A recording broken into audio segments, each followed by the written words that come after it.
ಮುಖ್ಯಮಂತ್ರಿ ಸಿದ್ದರಾಮಯ್ಯ ಕಣ್ಣೀರು ಕಾಲ್ತುಳಿತ ದುರಂತದಲ್ಲಿ 11 ಮಂದಿ ಸಾವಿನ ವಿಚಾರ ಕೇಳಿ ಕಂಬನಿ.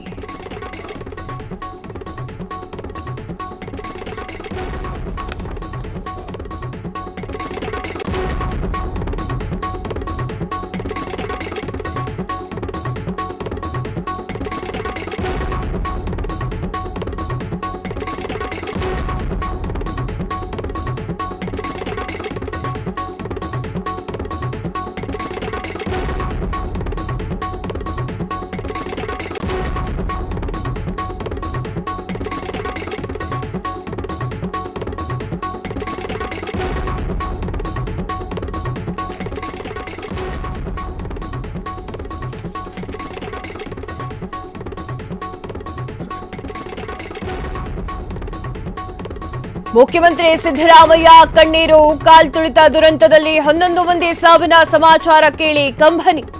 ಮೊದಲಿಗೆ ದುರಂತದ ಮಾಹಿತಿ ಬಿಚ್ಚಿಟ್ಟಿದ್ದಂತಹ ಕಮಿಷನರ್, ಮಧ್ಯಾಹ್ನ ದುರಂತ ನಡೆದ್ರೆ ಸಿಎಂ ಕಿವಿಗೆ ಬಿದ್ದಿದ್ದು ಸಂಜೆ 5:45. ಆಗ ಖುದ್ದು ಸಿಎಂ ಫೋನ್ ಮಾಡಿ ಕೇಳಿದ್ರೆ ದಯಾನಂದ್ ಹೇಳಿದ್ದು ಒಂದೇ ಒಂದು ಸಾವಂತ. ಆದ್ರೆ ಅಷ್ಟೊತ್ತಿಗೆ 11 ಮಂದಿಯ ಪ್ರಾಣ ಗಾಳಿಯಲ್ಲಿ ಹಾರಿ ಹೋಗಿತ್ತು. ಆ ವಿಚಾರವನ್ನ ಮಧ್ಯಾಹ್ನದಲ್ಲಿ ಮಾಧ್ಯಮಗಳಲ್ಲಿ ನೋಡಿ ಆಘಾತವಾಗಿತ್ತು ಅಂತ ಹೇಳಿ ಸಿಎಂ ಸಿದ್ದರಾಮಯ್ಯ ಹೇಳಿದ್ದಾರೆ. 11 ಸಾವುಗಳನ್ನ ಕಂಡು ಅಕ್ಷರಶಃ ಕಣ್ಣೀರು ಹಾಕಿದಂತಹ ಸಿಎಂ ಸಿದ್ದರಾಮಯ್ಯ, ತಾವು ನಂಬಿದಂತಹ ವ್ಯಕ್ತಿ ಮಾಹಿತಿ ಮುಚ್ಚಿಟ್ಟಿದ್ದನ್ನ ಅರಗಿಸಿಕೊಳ್ಳಲಾಗದ ಸ್ಥಿತಿಯಲ್ಲಿ ಸಿದ್ದರಾಮಯ್ಯ ಅವರು ತಲುಪಿದ್ರು. ಈ ಹಂತದಲ್ಲಿಗೆ ಸಿಎಂ ಸಿದ್ದರಾಮಯ್ಯ ಹೊರಡಿಸಿದ್ರು ಭೀಷಣ ಆದೇಶ. ಕಮಿಷನರ್ ದಯಾನಂದ್ ಸೇರಿ 3 ತಲೆದಂಡಕ್ಕೆ ಸಿಎಂ ಆದೇಶ. ಈ ವೇಳೆ ಜನಾರ್ದನ್ ಹೋಟೆಲ್ನಲ್ಲಿ ಮೊಮ್ಮಗನ ಜೊತೆ ಇದ್ದಂತಹ ಸಿಎಂ, ವಿರೋಧ ಪಕ್ಷದವರು ಮಾತನಾಡ್ತಾ ಇದ್ರು. ಸಿಎಂ ಸಿದ್ದರಾಮಯ್ಯ ಹಾಗೂ ಸಿಎಂ ಸಿದ್ದರಾಮಯ್ಯ ಅವರ ಮೊಮ್ಮಗ ಜನಾರ್ದನ್ ಹೋಟೆಲ್ನಲ್ಲಿ ಏನೋ ತಿಂತಾ ಇರಬೇಕಾದ್ರೆ ಮೊದಲೇ ಗೊತ್ತಿತ್ತು ಅವರಿಗೆ. ಯಾವ ಸುದ್ದಿ? 11 ಜನರ ಪ್ರಾಣ ಹೋಗಿರುವಂತಹ ಸುದ್ದಿ ಗೊತ್ತಿದ್ರು, ಆರಾಮಾಗಿದ್ರು ಎನ್ನುವಂತಹ ವಿಚಾರವನ್ನ ಎಷ್ಟೋ ಸಲ ಆರ್ ಅಶೋಕ್ ಅವರು, ಎಷ್ಟೋ ಸಲ HD ಕುಮಾರಸ್ವಾಮಿ ಅವರು ಎಲ್ಲರೂ ಕೂಡ ಮಾತನಾಡಿದ್ರು. ಈ ವಿಚಾರಕ್ಕೆ ಸಂಬಂಧಪಟ್ಟಂತೆ ಸಿಎಂ ಸಿದ್ದರಾಮಯ್ಯ ಅವರು ಕಂಬನಿಯನ್ನ ಮಿಡಿದಿದ್ದಾರೆ. ಕಾಲ್ತುಳಿತದ ದುರಂತದಲ್ಲಿ 11 ಮಂದಿ ವಿಚಾರವನ್ನ ಕೇಳಿ ಕಂಬನಿಯನ್ನ ಸುರಿಸಿರುವಂತಹ ಸಿಎಂ ಸಿದ್ದರಾಮಯ್ಯ, ತನ್ನ ಆಪ್ತರಿಂದಲೇ ತನಗೆ ಮೋಸವಾಯಿತು ಅಂತ ಹೇಳಿ ಸಿಎಂ ಸಿದ್ದರಾಮಯ್ಯ ಅವರು ಪತ್ರಿಕಾಗೋಷ್ಠಿಯಲ್ಲಿ ಮಾತನಾಡ್ತಾರೆ. ಬಿ ದಯಾನಂದ್ ಅವರನ್ನ ತುಂಬಾ ನಂಬಿದ್ದೆ, ಆದ್ರೆ ಅವರೇ ನನ್ನ ಹತ್ರ ಸುದ್ದಿಗಳನ್ನ ಅಥವಾ ವಿಚಾರಗಳನ್ನ ಮುಚ್ಚಿಟ್ಟಿದ್ದು ನನಗೆ ಬಹಳ ದುಃಖ ತರಿಸುವಂತಹ ವಿಚಾರವಾಯಿತು. ಆ ಒಂದು ಕಾರಣಕ್ಕೆ ಅವರನ್ನ ತೆಗೆದಾಕ್ನೆ ಅನ್ನುವಂತಹ ಮಾತುಗಳನ್ನ ಸಿಎಂ ಸಿದ್ದರಾಮಯ್ಯ ಅವರು ಸಂದರ್ಭದಲ್ಲಿ ಹೇಳ್ತಾರೆ. ವಿಚಾರ ಏನು ಅಂದ್ರೆ 11 ಮಂದಿ ಸಾವಿನ ವಿಚಾರ ನನಗೆ ಲೇಟ್ ಆಗಿ ತಿಳಿದಿದೆ. ಮಧ್ಯಾಹ್ನ ದುರಂತ ಏನಾದ್ರು ಸಂಭವಿಸಿದ್ರೆ ನನಗೆ ನನ್ನ ಕಿವಿಗೆ ಬಂದು ಮುಟ್ಟಿದ್ದು 5:45.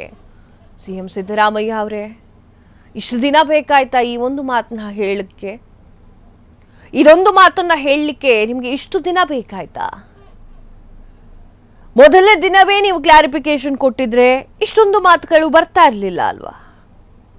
ರಾಜ್ಯದ ಸಿಎಂ ಆಗಿ ನನಗೆ ಗೊತ್ತಾಗ್ಲಿಲ್ಲ, ನನ್ನ ಕಿವಿಗೆ ಬಂದು ಆ ಒಂದು ಸುದ್ದಿ ಮುಟ್ಟಿಲ್ಲ, ಒಂದೇ ಸಾವು ಅಂತ ನನಗೆ ಹೇಳಿದ್ರು ಅಂತಂದ್ರೆ ಏನು ಹೇಳಬೇಕು ಇದಕ್ಕೆ?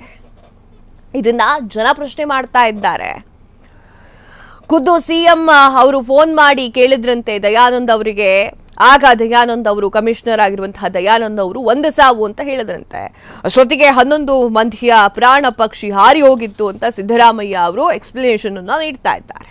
11 ಸಾವುಗಳನ್ನ ಕಂಡು ಅಕ್ಷರಶಃ ನೀರು ಹಾಕಿರುವಂತಹ ಸಿದ್ದರಾಮಯ್ಯ, ತಾವು ನಂಬಿದ ವ್ಯಕ್ತಿ ಮಾಹಿತಿಯನ್ನ ಮುಚ್ಚಿಟ್ಟಿದ್ದನ್ನ ಕೊಳ್ಳಕ್ಕಾಗ್ಲಿಲ್ಲ ಅಂತ ಹೇಳಿ ಸಿಎಂ ಸಿದ್ದರಾಮಯ್ಯ ಹೇಳ್ತಾ ಇದ್ರು. ಈ ಹಂತದಲ್ಲಿಯೇ ಸಿಎಂ ಸಿದ್ದರಾಮಯ್ಯ ಆ ಒಂದು ಆದೇಶವನ್ನ ಹೊರಡಿಸ್ತಾರೆ. ಕಮಿಷನರ್ ದಯಾನಂದ್ ಸೇರಿ 3 ತಲೆದಂಡಕ್ಕೆ ಸಿಎಂ ಸಿದ್ದರಾಮಯ್ಯ ಆದೇಶವನ್ನ ಹೊರಡಿಸ್ತಾರೆ. ಅದೇ ವೇಳೆ ಜನಾರ್ದನ ಹೋಟೆಲ್ನಲ್ಲಿ ಮೊಮ್ಮಗನ ಜೊತೆಗೆ ಇದ್ದೆ ಅಂತ ಸಿಎಂ ಸಿದ್ದರಾಮಯ್ಯ ಅವರು ಹೇಳ್ತಾರೆ.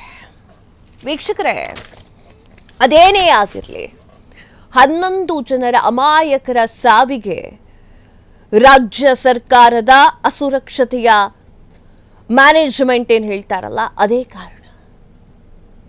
ಅವರು ವ್ಯವಸ್ಥಿತವಾಗಿ ಅವರು ಹಾಗೂ ಕ್ರಿಕೆಟ್ ಅಕಾಡೆಮಿ ವ್ಯವಸ್ಥಿತವಾಗಿ ಎಲ್ಲವನ್ನೂ ಕೂಡ ಸರಿಯಾಗಿ ಇರಿಸಿದ್ರೆ, ಒಂದೇ ಒಂದು ಆಂಬ್ಯುಲೆನ್ಸ್ ಇಟ್ಟಿದ್ರೂ ಕೂಡ ಒಬ್ಬ ಮನುಷ್ಯನ ಪ್ರಾಣ ಹೋಗ್ತಾ ಇರಲಿಲ್ಲ.